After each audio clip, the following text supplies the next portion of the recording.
The name of this game is Hea Hato Kupu. What's your word? So a caller gives a theme, for example, Tangaroa or the ocean, and each person has to come up with a kupu or word that relates to that theme.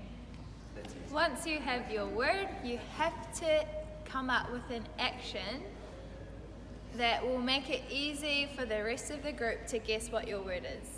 For example, if the theme was Tangaroa and my kupu was ika or fish, this is the action I would do.